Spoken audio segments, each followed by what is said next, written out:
Когда свет погаснет и мир погрузится в холод, огонь внезапно перестанет быть спасением. Дым выдаст твое местоположение, свет притянет неприятности. Дрова кончатся быстрее, чем ты успеешь привыкнуть к темноте, но у тебя уже есть печь, твое собственное тело – маленькая упрямая топка, которая работает на еде, злости и мусоре. Вопрос не в том, как разжечь костер, вопрос в том, как не дать себе погаснуть. Давай я покажу тебе, как пережить холод, вооружившись только физикой, подручным хламом и твердым решением не замерзнуть насмерть в мире, которому наплевать. Вот что редко кто объясняет. Ты уже биологический обогреватель мощностью около 100 Вт. Прямо сейчас твой организм сжигает калории, превращая еду в движение, мысли и прежде всего в тепло. Проблема в другом. Холод – это не состояние, а вор. Он крадет твое тепло 3 жестокими способами. Теплопроводность. Ты садишься на промерзшую землю, и почва медленно выпивает твое тепло, как молчаливый вампир. Конвекция. Ветер проскальзывает по коже и слоям одежды, срывая тепло быстрее, чем ты успеваешь его вырабатывать. Излучение. Тело тихо, беззвучно отдает инфракрасную энергию в пустоту, невидимую, но беспощадную. Твоя цель – не разжечь пламя. Твоя цель – остановить утечку тепла. Способ первый. Одежда – спальный мешок, в котором можно ходить. Многослойность – это не совет из дневника пропавшего туриста. Это законы физики, надетые на тебя. Начни с базового слоя – ткани, которая отводит влагу от кожи. Мокрое тело на холоде – почти приговор. Вода отводит тепло в десятки раз быстрее воздуха. Пусть это будет шерсть или синтетика. Хлопок на морозе – медленная смерть. Следом – утепление. Флис, пух, старые свитера, скомканные газеты, сухие листья, поролон, мусор – все, что создает вокруг тебя слой мертвого воздуха. Воздух – один из лучших утеплителей на планете, но только если он неподвижен. Как только он начинает гулять, включается конвекция, а конвекция – твой враг. Снаружи нужен щит, ветрозащитный слой. Плащ, куртка, пленка, мусорные пакеты, тент, старый пончо из багажника или мусорного бака у заправки – неважно, лишь бы не пропускал ветер. А теперь трюк, о котором почти никто не вспоминает. Набей свою одежду утеплителем. Заштопай под куртку и в штаны сухую траву, измельченную бумагу, поролон из разодранного сиденья, куски ткани. Пусть ты выглядишь как ходячее чучело, зато ты будешь живым чучелом. И не забывай про голову. Миф про 90% тепла через голову – миф, но кровеносных сосудов там достаточно. Потеря тепла через голову бьет по мозгу, а замерзший мозг принимает глупые решения.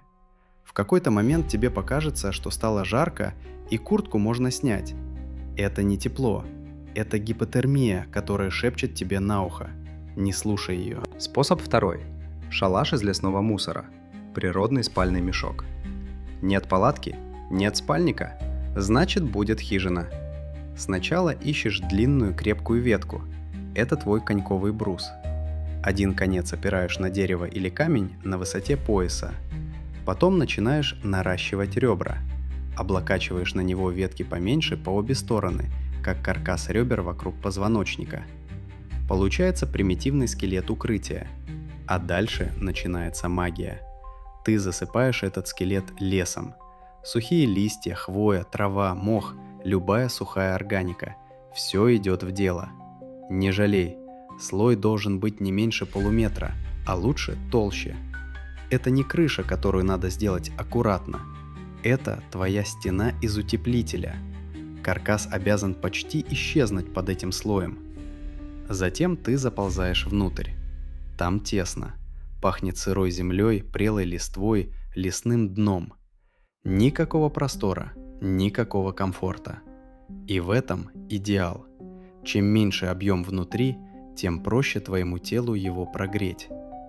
Правильно сделанный шалаш из лесного мусора способен удержать внутри твой собственный жар даже при минусовых температурах, без огня, без спальника. И еще один важный штрих. Не ложись на голую землю.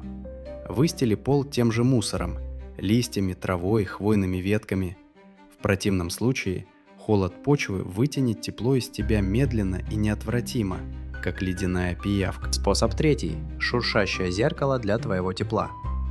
Эти блестящие аварийные одеяла из туристических наборов, похожие на гигантские фантики, редко кто воспринимает серьезно. А зря. Это простые отражатели теплового инфракрасного излучения. Твое тело все время излучает тепло. Обычно это тепло просто растворяется в окружающем пространстве. Но если завернуться в майлар, большая часть тепла отразится обратно к тебе. Ты оказываешься как бы внутри собственного термоса. Важно использовать это правильно. Если просто накинуть одеяло сверху как плащ, ветер быстро его порвет или унесет. Лучше уложить его между слоями одежды, под курткой, или спрятать внутрь обычного одеяла. Можно положить его под себя, как отражающую подстилку, отсекающую холод от земли. Можно обклеить им стены укрытия, превратив его в дешевую, но эффективную сауну. Нет майлара? Его роль сыграет алюминиевая фольга, утеплитель с фольгированным слоем, даже свернутый в кокон солнцезащитный экран для лобового стекла. Главное, развернуть блестящей стороной внутрь, к тебе. Запомни, холод крадет, но печка твоя. Не просто пережди его, переиграй. Заставь себя греть себя. Способ четвертый. Бутылочный радиатор. Когда у тебя нет обогревателя, ты делаешь его сам, из того, что есть. Любой источник тепла, плитка, оставленный на солнце камень, мотор машины, который недавно работал – это шанс. Тебе нужна лишь крепкая бутылка, пластиковая или металлическая. Налей в нее горячую воду. Не кипяток, обжечься здесь проще простого. Оберни бутылку носком, тканью, шарфом и прижми к своему торсу, под одеждой или прямо в спальнике. Так ты создаешь маленький переносной радиатор. Вода отдает тепло медленно и держит его гораздо дольше, чем голый металл или камень. Часы идут, ночь тянется, а бутылка еще теплая. А когда остынет, у тебя будет запас питьевой воды. Если горячей воды нет, все равно не сдавайся. Налей в бутылку любую воду, какая есть, и прижми ее к животу или подмышкой. Позволь своему организму медленно нагреть ее. Когда вода станет ощутимо теплой, отправь бутылку вниз, к ступням. Так ты превращаешься в живой тепловой насос. Тепло от сердца и туловища направляется туда, где оно нужнее всего – к конечностям. Система замкнута и питается одной единственной энергостанцией – тобой. Способ пятый. Картонный кокон. Картон – один из самых недооцененных материалов выживания. Его можно найти почти везде, от подъездов до помоек супермаркетов. Он легкий, доступный и полный крошечных воздушных карманов. А воздух, как ты уже знаешь, твой лучший союзник, если его удержать. Раскроши коробки и постели их под себя. Между тобой и землей появляется слой сухого воздуха и прессованной бумаги. Это простая преграда для теплопроводности. Обклей картоном щели, окна, дверцы, убери сквозняки. Картон можно даже носить. Сунь пластины под куртку, под свитер, закинь их на грудь, спину, бока. Можешь смотреться как самодельный рыцарь в бурой броне, зато твой доспех будет реально работать. Если тебе приходится ночевать в машине, картон творит чудеса. Выстели им сиденья, пол, двери, закрой все окна. В итоге внутри салона получится грубая, некрасивая, но рабочая картонная камера, в которой твой собственный теплообмен становится главным источником обогрева. В городе картон – это как скотч в мире выживания. Универсальный, вездесущий и незаслуженно недооцененный. Найдешь – используй. Способ шестой. Куча теплых тел. Этот способ проще всех и сложнее всего одновременно. Если ты не один, выживание перестает быть одиночной историей. Холод не интересует ни твои чувства дистанции, ни социальные условности.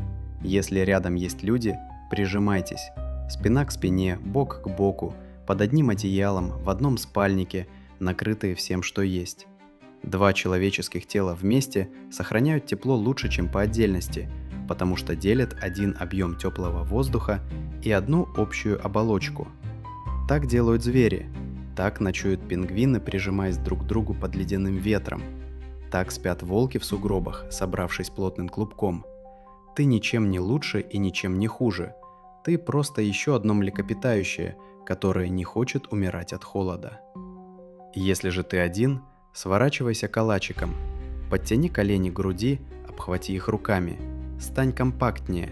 Чем меньше выставленная наружу площадь тела, тем медленнее ты отдаешь тепло в безразличную ночь.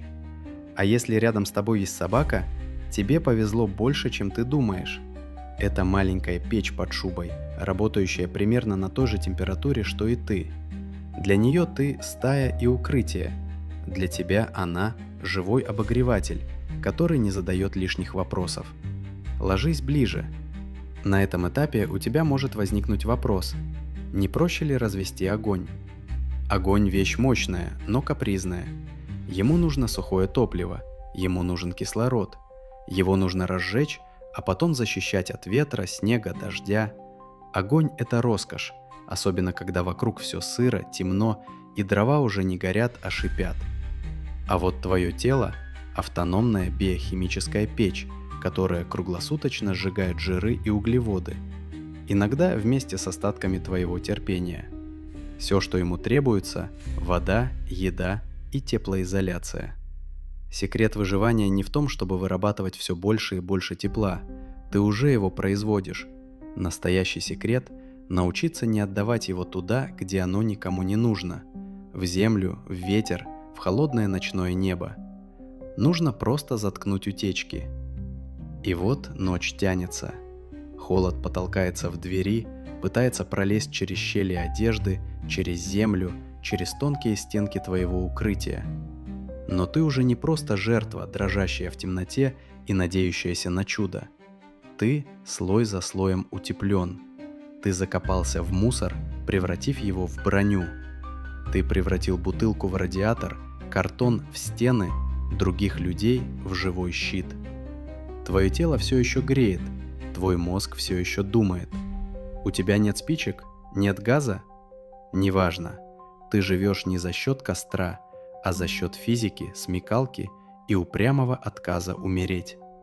Если утром ты откроешь глаза, это не случайность и не удача. Это значит, что всю ночь ты делал все правильно. Ты не просто пережил холод, ты его выиграл.